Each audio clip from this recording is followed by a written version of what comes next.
Somebody tried to call me, but I didn't even hear it. I heard like a beep.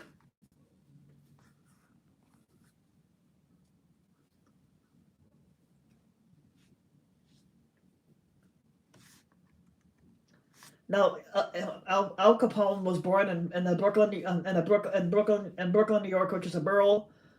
Um, was born in the Brooklyn neighborhood of the borough, like a borough of New York City, on January 17th of 1889. Now, his parents were Italian immigrants.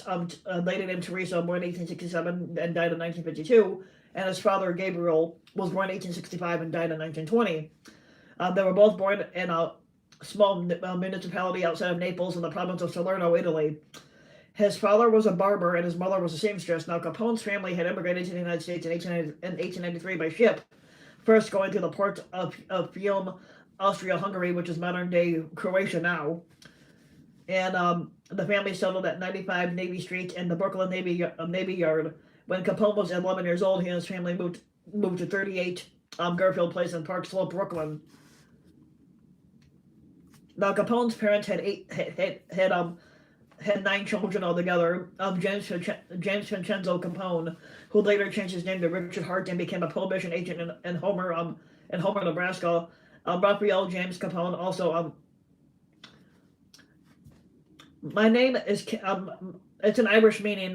My family's Irish, and the king is so my name in Ireland means red-headed king, even though I don't have red hair basically. So don't ask about that one.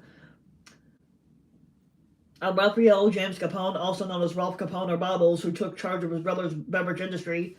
Salvatore Frank Capone, Ermina Capone, who died at the age of 1, Ermino John Capone, Albert Capone, Matthew Capone, and Mafalda Capone. Ralph and Frank worked with Al in his criminal empire, but Frank would work with Al Capone until Frank died on April 1st, 1924.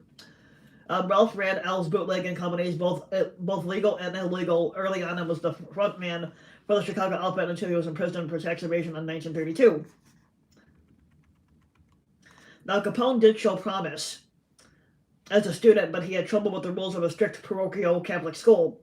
Now, his school ending at the age of 14 was because he got expelled for hitting a female teacher in the face.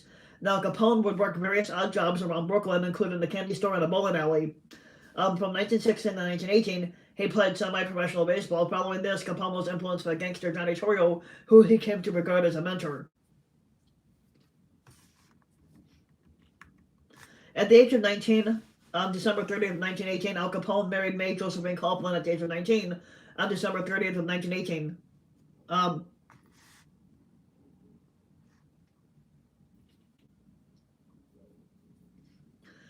She was an Irish Catholic woman, and earlier that month had given birth to their son Albert Francis Sonny Capone, who was born in 1918 and died in 2004. Now, Albert lost most of his hearing in his left ear as a child.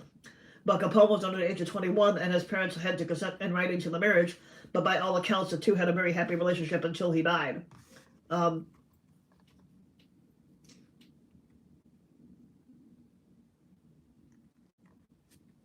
Now, Capone initially became involved with the small-time gang that included the Junior 40 Thieves and the Bowery Boys. He would then join the Brooklyn Rippers and then the powerful 5 Points gang based in Lower Manhattan. During this time, he was employed and mentored by fellow racketeer Frankie Yale, a bartender in a Coney Island dance hall and saloon called the Harvard Inn. Capone inadvertently insulted a woman while working the door, and he was slashed with a knife 3 times on the left side of his face by her brother, Frank Galuccio. Now, the wounds would lead to him getting the nickname Scarface, which Capone hated. Capone did not like being called Scarface, but I will say that Scarface, the movie with Al Pacino, is a very fucking good movie. I love that movie. Now, the date when this occurred has been reported with inconsistencies. When Capone was photographed, he had the scarred left side of his face, saying that the injuries were from a war wound, which was a lie. And he was also called Snorky by his closest friends, which was a term that was dubbed for sharp dresser. This is Al Capone's house that he lived in when he was younger.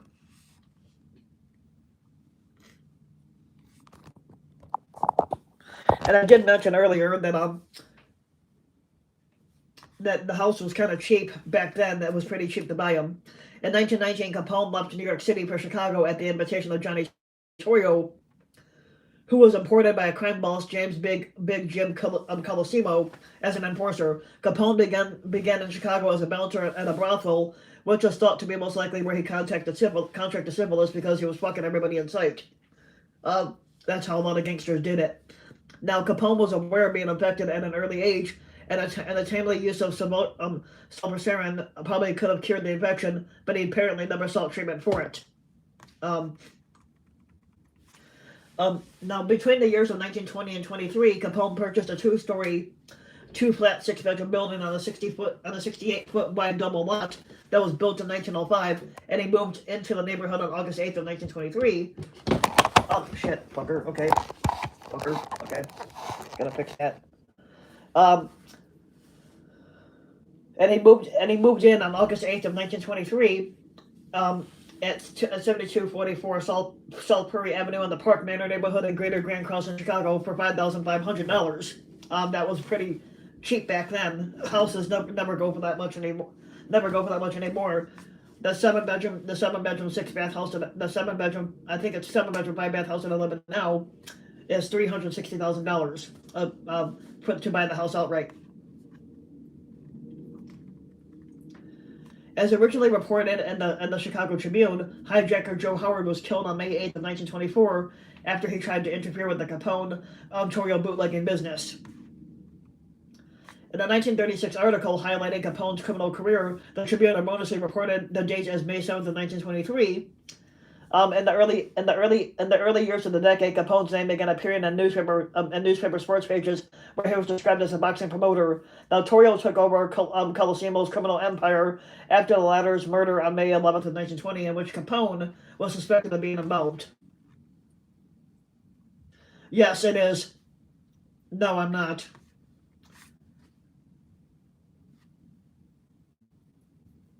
Yes, it is. We're still talking about Al Capone. I just picked it up where I left off. Now, Johnny Torrio headed an essentially Italian organized crime group that was the biggest in Chicago.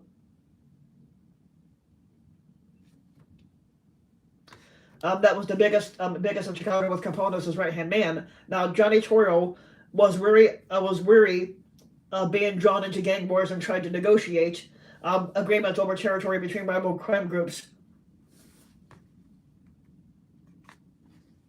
Now, the smaller Northside gang, led by Dean O'Bannon, came under pressure from the Jenna brothers, who were allied with Johnny Torrio. O'Bannon found that Torrio was unhelpful with the Jenna's encroachment, despite his pretensions to be a settler of disputes.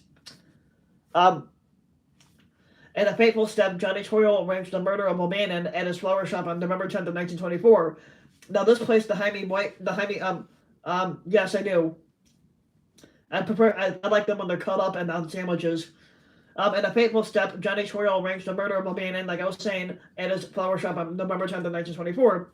And they portrayed this in the movie The Irishman. Now, this placed Jaime Weiss at the head of the gang, backed by Vincent Drucci and Bugs Moran. Weiss had been a close friend of O'Bannon, and the Northsiders made it a priority to get revenge on the killers. Now, during Prohibition, Capone was involved with Canadian bootleggers who helped him smuggle liquor into the U.S. When Capone was asked if he knew Rocco Perry, who was billed as Canada's king of the bootleggers. He replied, I don't even know which street Canada is on. Other sources claim that Capone had certainly visited Canada, where he maintained some hideaways, although the Royal Canadian Mounted Police states that there was no evidence that Al Capone ever set foot in Canada's soil. But there are some good qualities that Al Capone had. He was considered to be somewhat of a modern day Robin Hood, where he would donate to charities, and he also opened up a soup kitchen to help the unemployed. An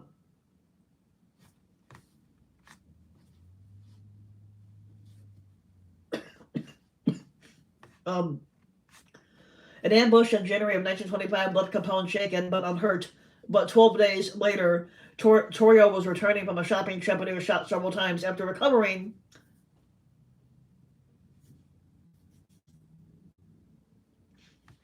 But after recovering, he effectively resigned and handed control over to Al Capone, who was at the time 26 years old, who became the new boss of an organization that took in illegal breweries and and transportation network that reached to Canada with political and law enforcement protection. Now, in turn, he was able to use more violence to increase revenue. Back then, he would use violence to get his way, like he would blow people up um, if he didn't purchase his liquor, which was kind of extreme.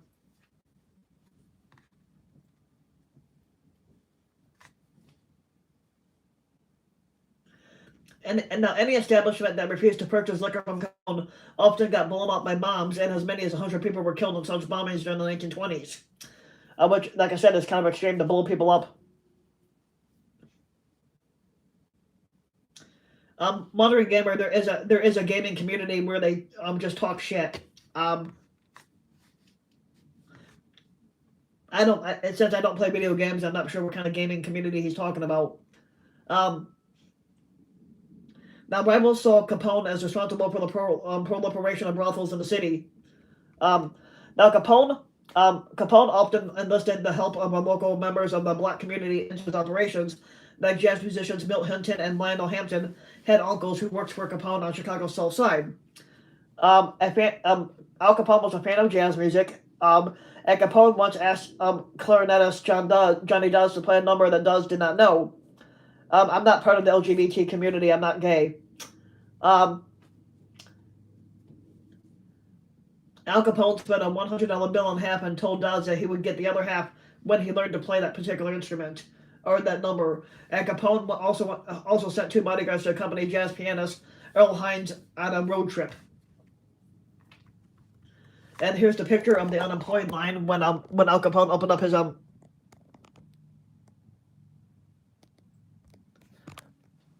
So up here is the unemployment line at the soup kitchen that Al Capone opened. Like I said, Al Capone had some good qualities, like he donated to charities. He also would open up a soup kitchen to help out the homeless and the poor, and stuff like that. But he was a criminal nonetheless.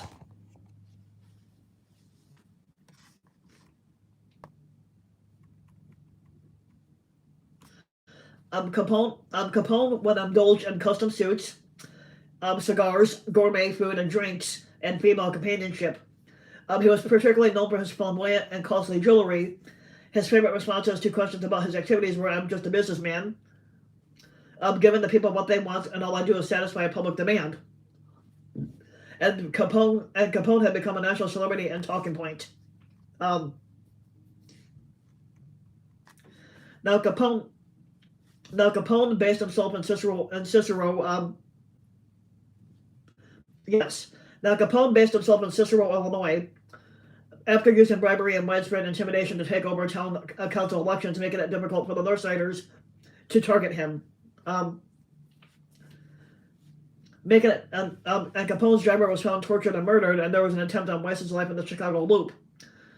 Now, on September 20th of 1926, the Northsiders used the flares outside Capone's headquarters at the Halford Inn, aimed at drawing him out to the windows.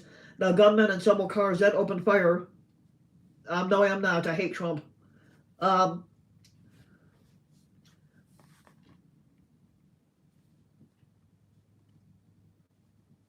Now, gunmen and several cars then opened fire with Thompson submachine guns and shotguns at the windows of the first floor restaurant. Now, Capone was unhurt and called for a truce, but the negotiations fell flat. 3 weeks later, on October 11th, Weiss was killed outside the Northsiders. Somebody obviously not named Trump. But the negotiations fell flat. 3 weeks later, on October 11th, Weiss was killed outside the Northsiders' headquarters at O'Bannon's former flower shop, and the owner of Hawthorne's restaurant was a friend of Capone's and was kidnapped and killed by Moran and Drucci in January 1927. I'm not gay at all. Capone became increasingly security-minded and no. Now Capone became increasingly security-minded and delirious, and desirous of getting away from Chicago over time. As a precaution, he and his entourage would often show up suddenly at one of them. As a precaution, he and his entourage would often show up suddenly at one of would often show up suddenly at one of Chicago's train depots and and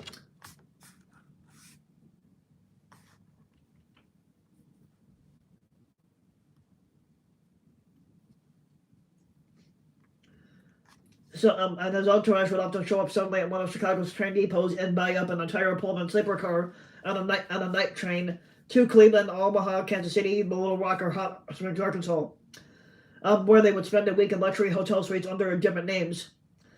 In 1928, Capone paid $40,000 to Clarence Bush of the Anheuser-Busch brewing family.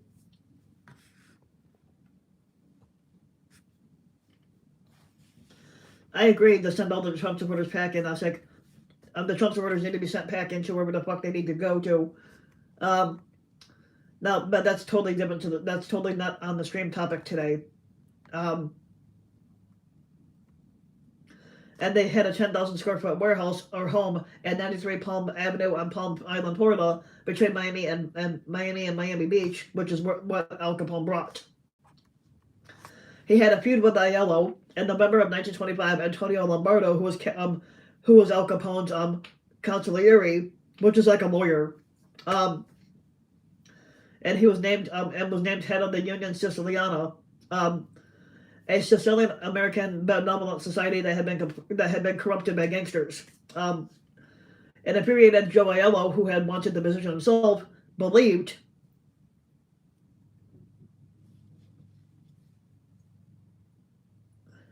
and I believe that Capone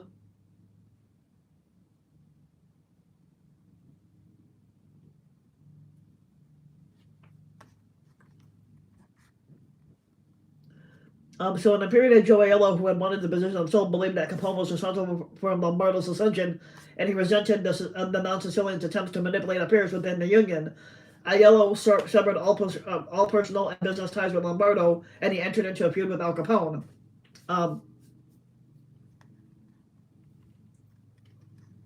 Aiello allied himself with several of Capone's enemies, including Jack Zuda, who ran vice and gambling houses together. Aiello plotted to eliminate both Lombardo and Capone, and starting in the spring of 1927, made several attempts to assassinate Capone. Now, on one occasion, Aiello offered money to the chef of Joseph Diamond, Joe Esposito, Bella Napoli Cafe, Capone's favorite restaurant to eat at, and to put he wanted the person to put prussic acid in Al Capone's and Lombardo's soup. And reports indicated he offered $10,000 to $35,000 for the hit. Instead, the chef exposed the plot to Al Capone, and who responded by dispatching men to destroy Aiello's bakery on West Division Street with machine gun fire. More than 200 bullets were fired into the bakery on May 28th of 1927, which wounded Aiello's brother Antonio. Now, during the summer and autumn of 1927, a number of hitmen Aiello hired to kill Capone were themselves killed. Among them were Anthony Russo and Vincent Spicuzza, each of whom had been offered $25,000 by Aiello to kill Capone and Lombardo. Aiello eventually offered a $50,000 bounty to anyone who would eliminate Capone. At least 10 gunmen tried to collect on the bounty but ended up dead. Capone's ally, Ralph Sheldon, attempted to kill both Capone and Lombardo for Aiello's reward, but Capone henchman Frank Nitti had an intelligence network that learned of the transaction, and he had Sheldon shot and killed in front of the West Side Hotel. Actually, no, not shot and killed, but Sheldon got shot in front of a West Side Hotel, although he survived the incident. But eventually, I think he's dead. But I would say he'd be dead now.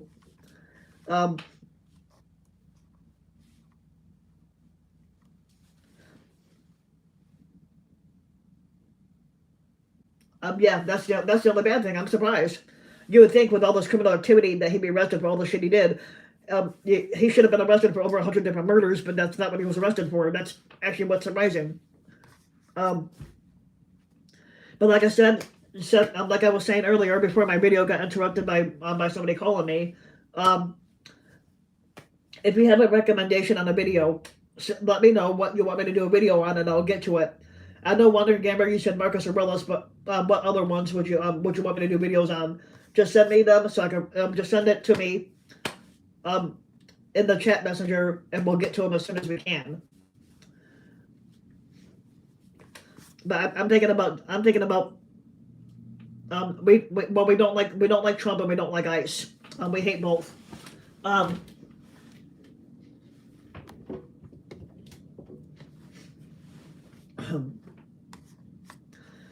um,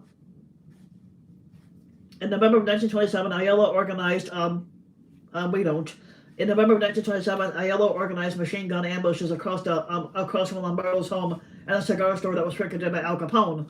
But those plans were foiled after an anonymous tip led police to raid several addresses and arrest Milwaukee gunman Angelo Lamontino and four other Ayala gunmen.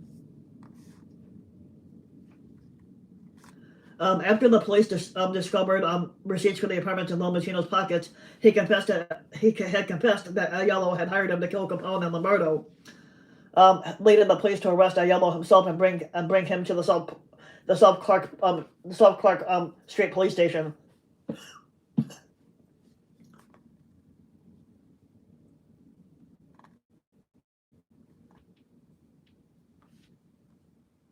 Upon the learning of the arrest, Capone dispatched nearly 2 dozen gunmen to stand guard outside the station and await Ayala's release.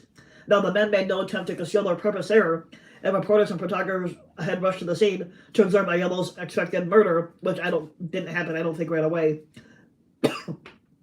Now, when he got released, Ayala was given a police escort out of the station to safety. He later failed to make a court appearance. No, that's not going to happen. Um, and Trump's death cannot come soon enough. He later failed to make a court appearance after his attorney claimed he suffered a nervous breakdown. Aiello disappeared with some family members to Trenton, New Jersey, where he continued his campaign against Capone and Lombardo.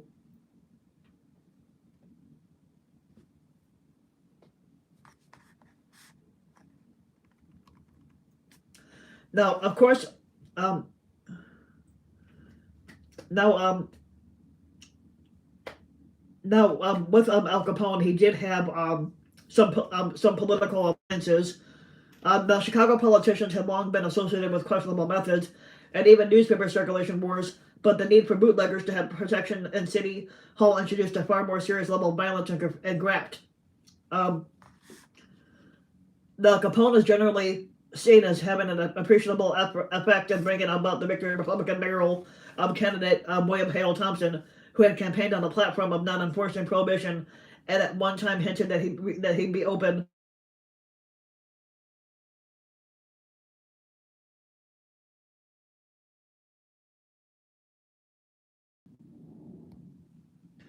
Yeah, that was a scam call. Okay, that was a scam call that I just took just now. Yeah, yeah, Jack the Ripper would be a good one too. Um,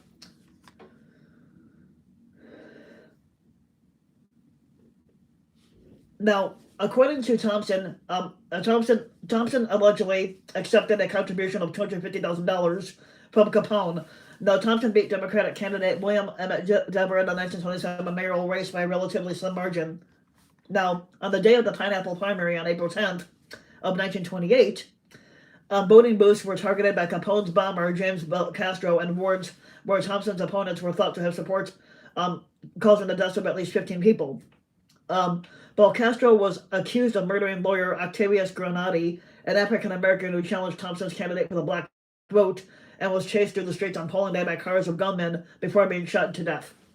Um, Now, four policemen were among those charged, along with Castro, but all charges were dropped after key witnesses recanted their statements.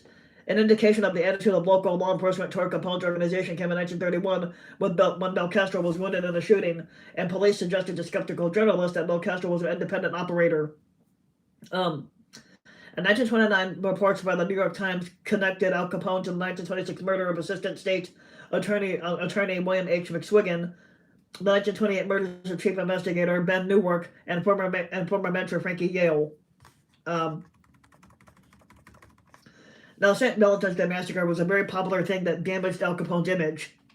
Al Capone was widely assumed to have been associated and responsible for ordering the 1929 St. Valentine's Day Massacre. Um, Now, despite that he was living at his Florida home at the time.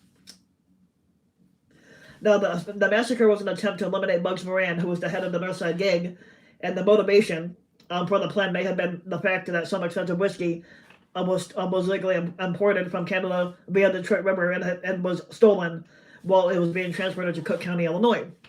Um, Now, Moran was the last survivor of the North Side gunmen. His successors, his succession, had come about because of a similarly aggressive, of a similarly progressive, aggressive predecessors, Weiss and Vincent Drucci, and they had been killed in the violence that followed the murder of the original leader, Dean O'Bannon. Now, sitting here. Now, to monitor their targets, habits, and movements, Capone's men rented an apartment across from the trucking warehouse and garage at 2122 North Clark Street, which served as Moran's headquarters. On the morning of February 14th of 1929, Capone's lookout signaled 4 gunmen disguised as police officers to initiate a police raid. Now the foe police, foe meaning fake, lined up the 7 victims along a wall and signaled for accomplices armed with machine guns and shotguns. And Moran was not among the victims, but photos of the slain victims shocked the public and that damaged Al Capone's image as a gangster. Within days, Capone received a summons to testify before a Chicago grand jury on charges of federal prohibition violations, but he claimed to be too unwell to attend. But in an effort to clean up his image, Capone donated to charities and sponsored a soup kitchen in Chicago during the Great Depression. The St. Valentine's Day Massacre led to public outcry about Thompson's alliance with Al Capone, and this was a factor in Anton J. Cermak winning the mayoral election in April 6th of 1931. Now, Capone was known for ordering other men to do his work for him, so if he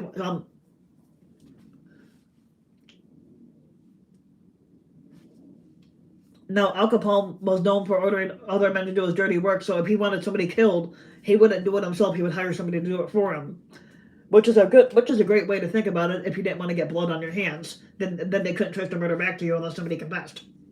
So in May of 1929, one of Capone's bodyguards, Frank Rio, uncovered a plot by 3 of his men, Albert Anselmi, John Scalise, and Joseph Giunta, and they had been persuaded by Aiello to dispose of Capone and take over the Chicago outfit. Later on, Capone beat the men with a baseball bat and then ordered his bodyguards to shoot them. A scene that was included in the 1987 film The Untouchables, where Al Capone was played by Robert De Niro. J.D. Vance is a dumbass.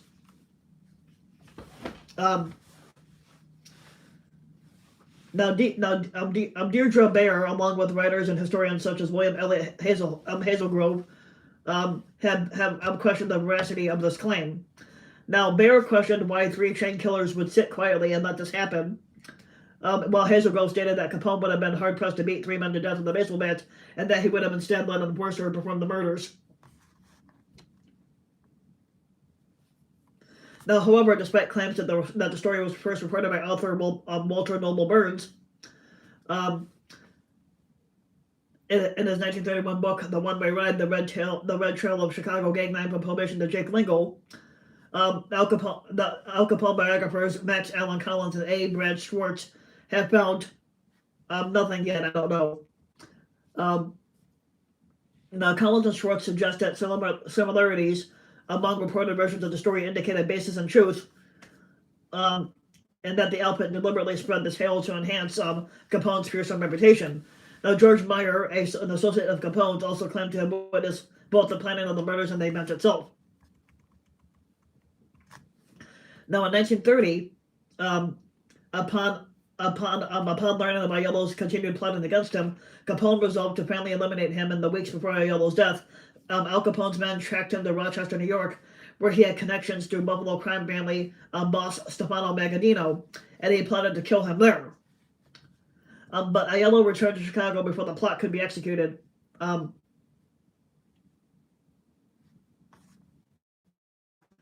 is a lie, because but Aiello returned to Chicago before the plot could be executed. Aiello, angst ridden from the constant need to hide out and all the killings of several of his men, set up residence in the Chicago apartment. at Union Siciliano treasurer Pascal Pazzi Presto Giacomo at 205 North Colmer Avenue.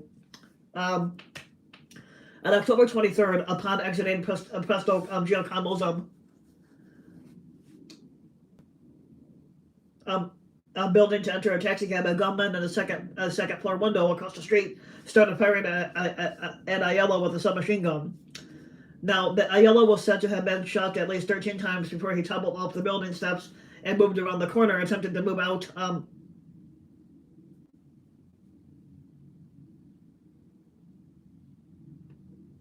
Or a permanent ban too. A permanent ban would also be on that list. Um,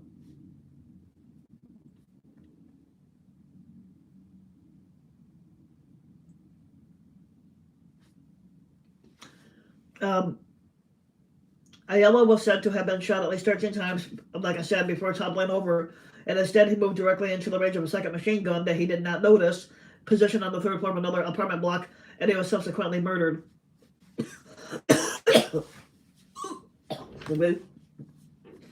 um,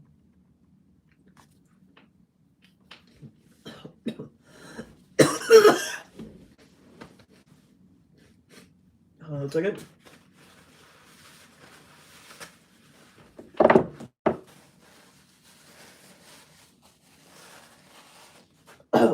Excuse me. Damn. So in the wake of yeah, I've been coughing. I think I'm getting sick because of the winter. In the wake of the St. Valentine's Day Massacre, Walter A. Strong, publisher of the Chicago Daily News, had asked his friend, President Herbert Hoover, for federal intervention to stem Chicago's lawlessness. He arranged a secret meeting at the White House just 2 weeks after Hoover's inauguration.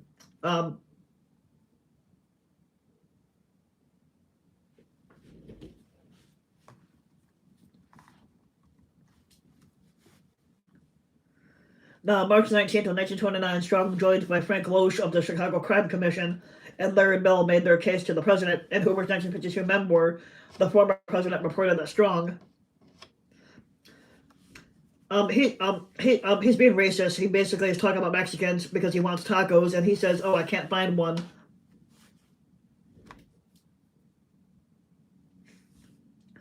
Now, Now, Hoover's 1952 memoir, the former president reported that Strong argued Chicago was in the hands of the gangsters, but the police and magistrates were completely under their control.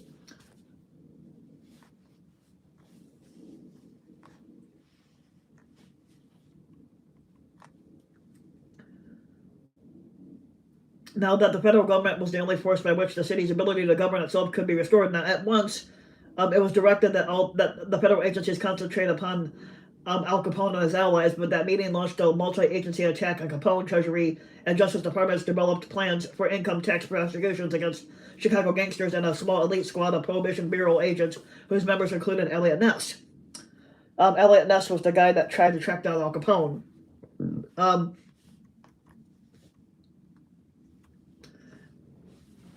Now, and they were deployed against the bootleggers, and the city used to corruption. These lawmen were incorruptible. Now, Charles Schwartz, a writer for the Chicago Daily News, dubbed Al Capone and his group of guys as the Untouchables, and to support federal efforts, Strong secretly used his newspapers' resources to gather and share intelligence on the Capone outfit. Now, here is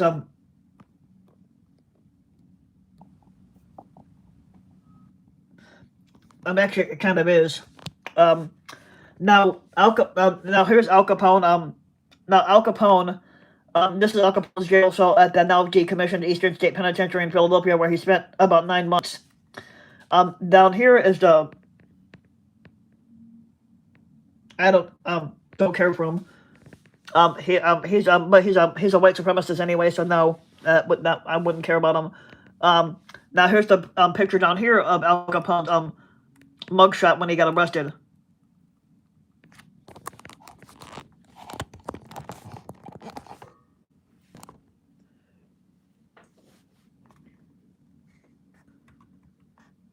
Now, on March 27th of 1929, Al Capone was arrested by FBI agents as he left the Chicago courtroom to testify to a grand jury that was investigating violations of federal prohibition laws, because back then prohibition was illegal. He was charged with contempt of court for feigning illness to avoid an earlier appearance. On May 16th of 1929, Capone was arrested in Philadelphia, Pennsylvania, for carrying a concealed weapon. On May 17th of 1929, Capone was indicted by a grand jury in a trial that was held before Philadelphia municipal court judge Johnny Walsh. Entering a guilty plea by his attorney, Capone was sentenced to a prison term of 1 year, but got out after 9 months. About a week after his release in March of 1930, Capone was listed as public enemy number 1 on the unofficial Chicago Crime Commission's widely publicized list.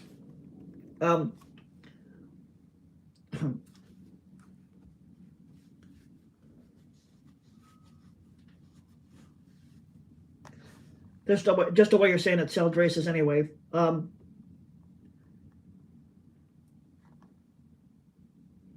Now, in April 1930, Capone was arrested on bankruptcy charges when visiting Miami Beach. The governor had ordered sheriffs to run him out of the state. Capone claimed that Miami police had refused him food and water and threatened to arrest his family. He was charged with perjury for making up these claims.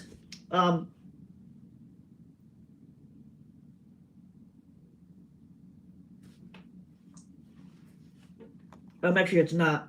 It's kind of the same thing. Now, he was charged with perjury for making up these false claims, but he was acquitted after a 3-day trial in July.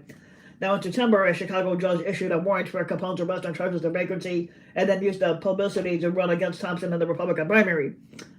Now, in February of 1931, Capone was tried on the contempt of court charge, and in court, Judge James Herbert Wilkerson intervened to reinforce questioning of Capone's doctor by the prosecutor.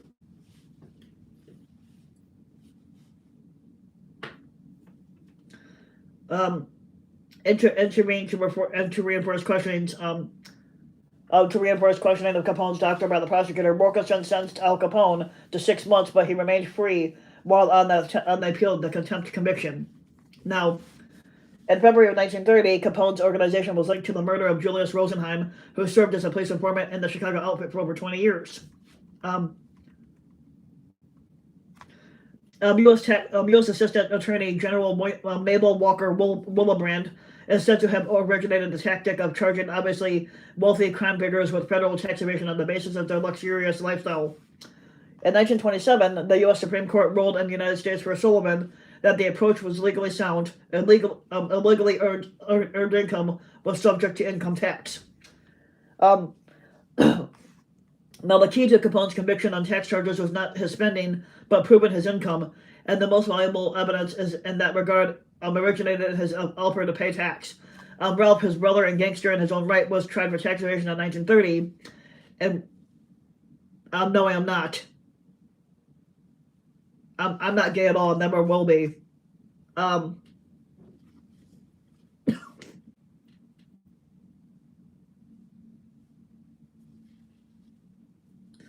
for one, I'm not gay, so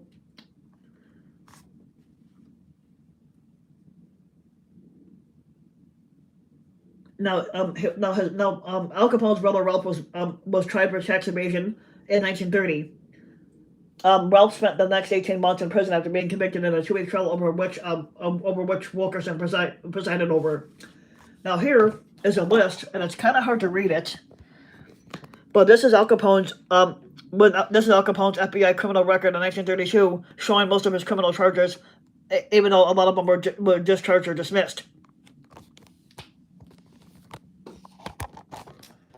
And the only thing that they ever got Al Capone on was tax evasion. Now, he committed murders, even though he didn't do it personally himself, but he should have been charged with over 100 murders, and they couldn't even pin that on him. Now, seeking to avoid the same fate, Capone ordered his lawyer to regularize his tax position. And although it was not done, his lawyer made crucial admissions when stating the income that Capone was willing to pay on tax for various years, admitting income of $100,000 for 1928 and 1929, and for instance, hence, without any investigation, the government had been given a letter from a lawyer acting for Capone, conceding his large taxable income for certain years that he paid no tax on.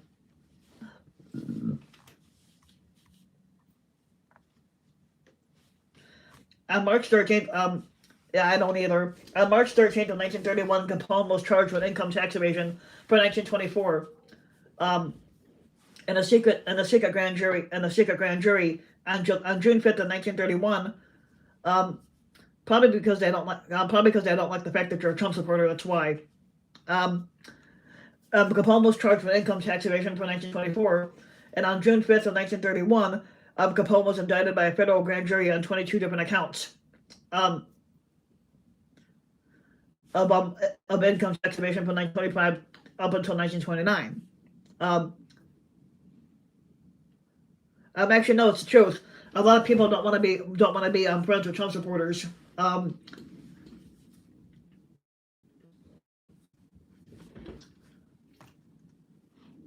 so on June, so he was so from 1925 to 1929, Al Capone was charged on 22 different counts of tax evasion, and he was released on a $50,000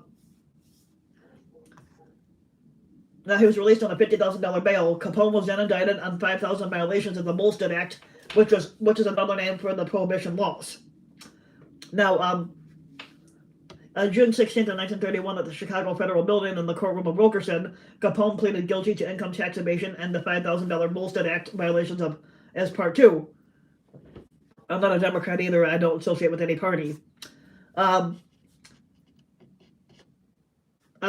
No, they could not pin that on him. Now, Valentine's Day Massacre is possibly one of the things he orchestrated, but they have no evidence to prove that he orchestrated it. But it's assumed that he had that he did it. But they're never able to find a link for it.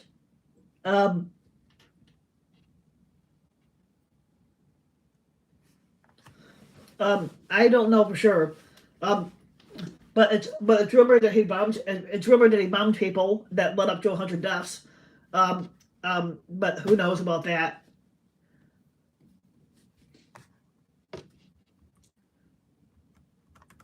So on June 16th of 1931, because nobody's ever found out about it. On June 16th of 1931, at the Chicago Federal Building in the courtroom of Wilkerson, Capone pleaded guilty to income tax evasion and the $5,000 Volstead Act violations as part of a 2.5 year prison sentence plea bargain. Now, on July 30th of 1931, Wilkerson refused to honor the plea bargain, and Capone's counsel rescinded the guilty plea.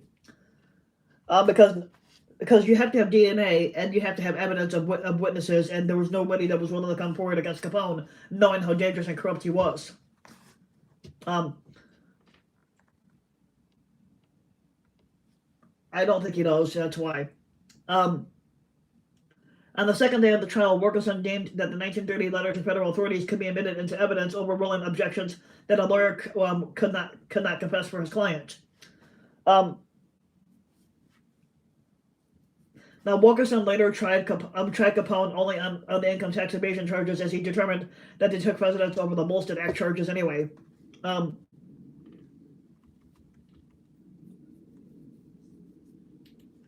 Now, much was later made of the evidence, such as witnesses and ledgers, but these strongly implied Capone's control rather than stating it. Now, Capone's lawyers, who had relied on the plea bargain Wilkerson refused to honor, therefore had mere hours to prepare for the trial, and they ran a weak defense focused on claiming that essentially all his income was lost to gambling, and which was not 100% true. But this would have been irrelevant regardless, since gambling losses could only be subtracted from gambling winnings, but it was further undercut by Capone's expenses, which were well beyond what his claimed income could support. And Wilkerson allowed Capone's spending to be presented at very great length. The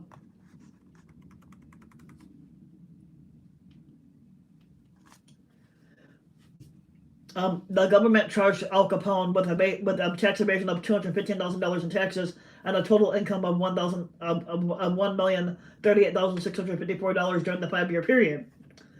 Al Capone was convicted on 5 counts of tax income evasion on October 17th of 1931, and he was sentenced a week later to 11 years in federal prison, and he was fined $50,000 plus an additional $7,692 for court costs, and was held liable for $250,000 plus interest due on his back taxes. Now, the contempt of court sentence was served concurrently. New lawyers hired to represent no new hires hired to represent so new lawyers that were hired to represent Capone were Washington-based tax experts, and they filed a writ of habeas corpus based on the Supreme Court ruling um, that tax evasion was not fraud, but which apparently meant that Capone had been convicted on charges relating to years that were actually outside the limit for prosecution. However, a judge interpreted the law so that the time that Capone had spent in Miami was subtracted from the age of the offenses. No, it's true. A judge interpreted the law so that the time that Capone had spent in Miami was subtracted from the age of the offenses, thereby denying the appeal of both Capone's conviction and sentence.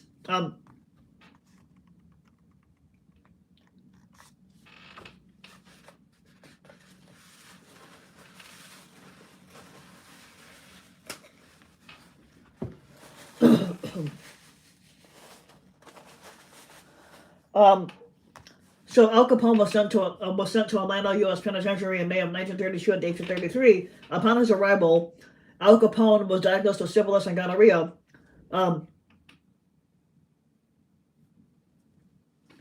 Now back that now when it comes to prison, they do not have very good health care. The people that are dying from diseases in prison get shitty care.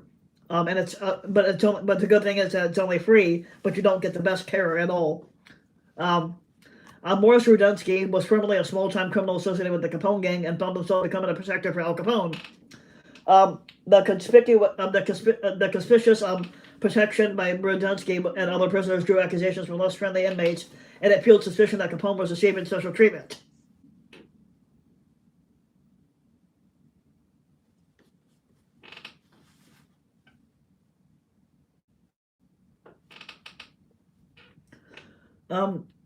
No solid evidence ever emerged from this, but it forms part of the rationale for moving Capone to the recently opened Alcatraz Federal Penitentiary off the coast of San Francisco in August of 1934.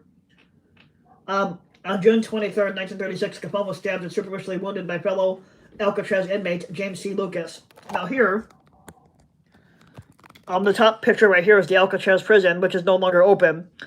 It was in the middle of the ocean, so a lot of people were not able to escape from that prison. And then the bottom one was a mugshot of Al Capone at Alcatraz prison.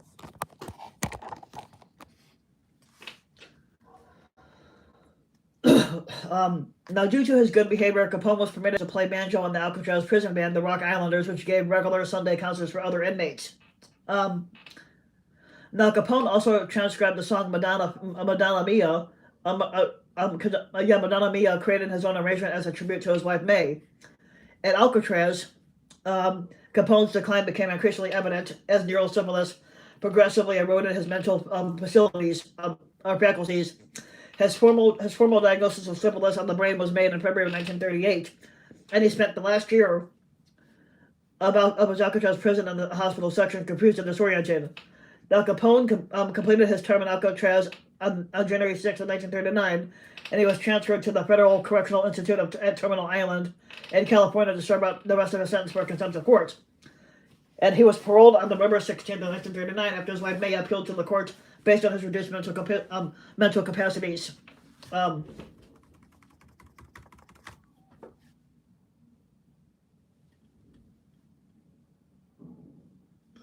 No. Al Capone supposedly died of a heart attack that was brought on by a stroke, but syphilis could be a part of it.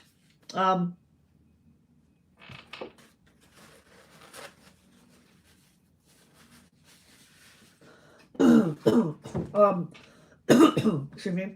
The main effect of Al Capone's conviction was that he ceased to be the boss immediately on his imprisonment, but those involved in the jailing of Capone portrayed it as a considerable undermining of the city's organized crime syndicate.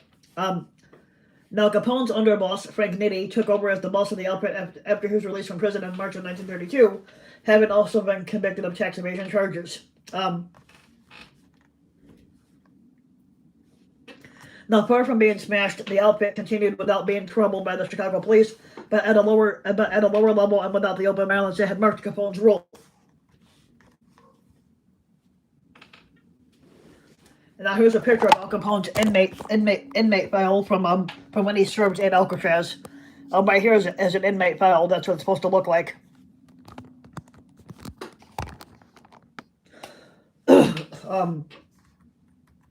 Now organized crime is in the usually I do cough drops or a tea. Organized crime in the city had a lower profile once prohibition was repealed. Already weary of attention after seeing Capone's notoriety bring him down, to the extent that there was a lack of consensus among writers about who was actually in control, who was actually in control, and who was a figurehead front boss. Now, prostitution, labor union racketeering, and gambling became money makers for organized crime in the city. Without incurring serious investigation in the late 1930s. In the late 1950s, FBI agents discovered an organization that led by Capone's former lieutenants, reigning supreme over the Chicago underworld. Some historians have speculated that Capone ordered in 1939. Yeah, I'm Irish too. That's one of my religions is Irish. Now, prostitution, labor union racketeering, and gambling became money makers for organized crime. So yeah, that's true. Some historians have speculated that Capone ordered the 1939 murder of Edward J. O'Hara a week before his release for helping federal prosecutors convict Capone of tax evasion. Now, even though there are theories as to how about O'Hara's death.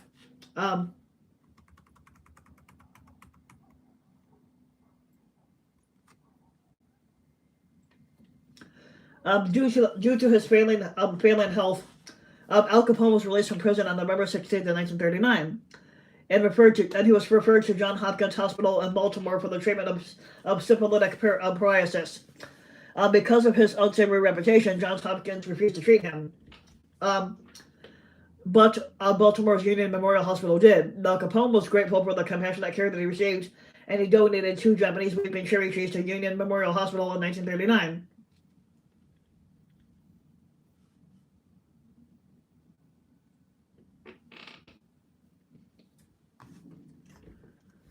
Yeah, Chicago is a pretty nice area, depending on what part of Chicago you're going into. Now,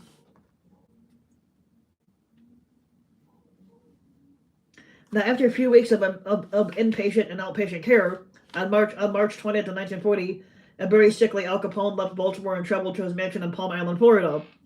In 1942, after mass production of penicillin was started in the United States, Capone was one of the first few American patients that was to be treated by the drug. Though it was too late for him to reverse the damage to his brain, it did slow down the progression of the disease.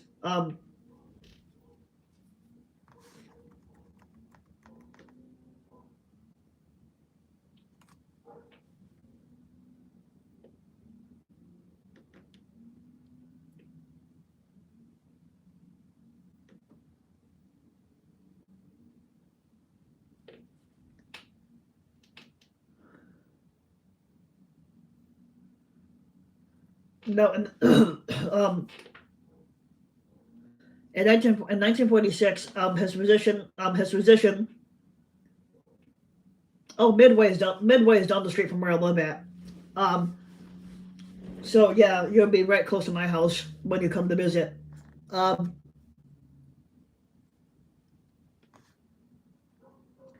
in 1946, his physician in Baltimore, psychiatrist examined him and concluded that Al Capone had the mentality of a 12-year-old child.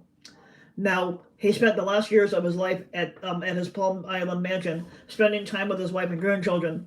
On January 21st of 1947, Capone had suffered a stroke. He regained consciousness and started to improve, but he contracted bronchial pneumonia.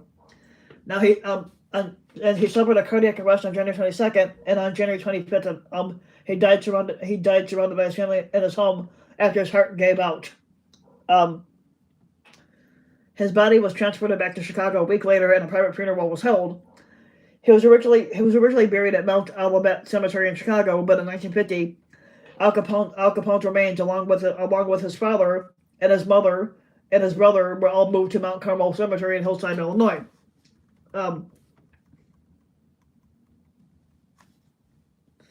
Now, Al Capone is one of the most notorious gangsters of the 20th century, and he has been the major subject of numerous articles, books, and films, particularly from 1925 to 1929, shortly after he moved to Chicago.